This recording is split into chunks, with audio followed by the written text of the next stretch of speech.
இன்றே டவுன்லோட் செய்து உங்கள் ஃபேவரட் ஷோக்களை என்ஜாய் பண்ணுங்க. இது அம்மனுக்கு சாத்த வேண்டிய திருமங்கல்யம்.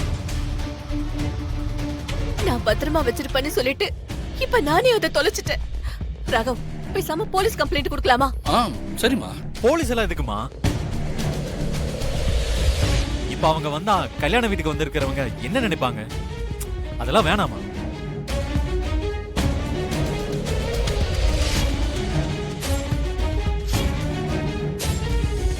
இவன் எதுக்கு இவ்ளோ பதறான்? சரி இல்லையே. ராகவ், வெளிய குழந்தைங்க எல்லாம் ரொம்ப நேரமா இங்கதான் விளையாடிட்டு இருந்தாங்க. ஒருவேளை யாராவது உள்ள வந்து நகையை எடுத்திருந்தா நிச்சயம் அந்த குழந்தைங்க அவங்கள பாத்துக்க வாய்ப்பு இருக்கு. கண்டிப்பா.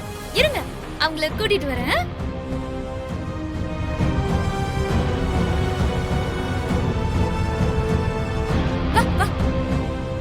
ராகவ், ராகவ், இந்த குழந்தைங்க தான் இங்க விளையாடிட்டு இருந்தது. இவங்களை கேட்டா ஏதாவது இன்ஃபர்மேஷன் தெரியும். கரெக்ட் சை. இந்த குழந்தைகளை கேட்டா கண்டிப்பா உண்மை தெரியும். தம்பி, ஆண்டியை தவிர இந்த ரூம்குள்ள வேற யாராவது வந்தாங்களா? நீ பாத்தியா? நல்லா எல்லாரையும் பார்த்து சொல்லு.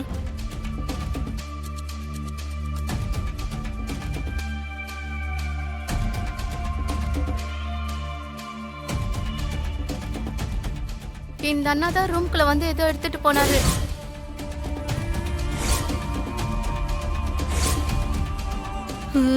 இவன் தானா? ஐயோ, சும்மாவே இந்த இசை அந்த ஆட்டம் ஆடுவாளே. இப்ப என்ன பண்ண போறான்னு தெரியலையே. நானா? ஐயோ அம்மா, இந்த பையன் யாரையோ பார்த்துட்டு என்ன தப்பா சொல்றான்னு நினைக்கிறேம்மா. நான் எதுக்குமா இந்த ஆண்டியோட நகை எடுக்க போறேன்? நம்ம கிட்ட இல்லாத காசா பணமா? சொல்லுங்கம்மா. ஆமாத்த, ஏதோ ஒரு குழந்தை சொல்றத வச்சு நம்ம அசோக் மேல ப்ளேம் பண்ண முடியாது பாருங்க.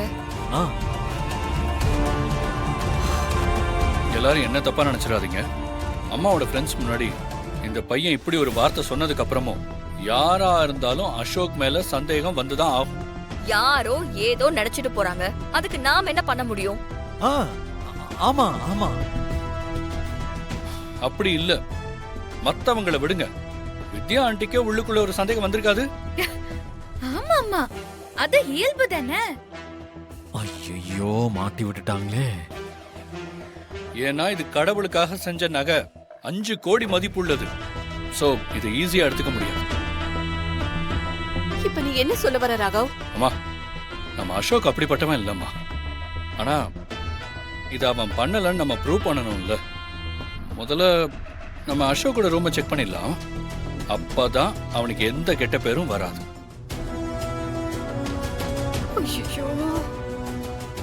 ஆஹா, மாட்டி விடுறாங்களே. போச்சு.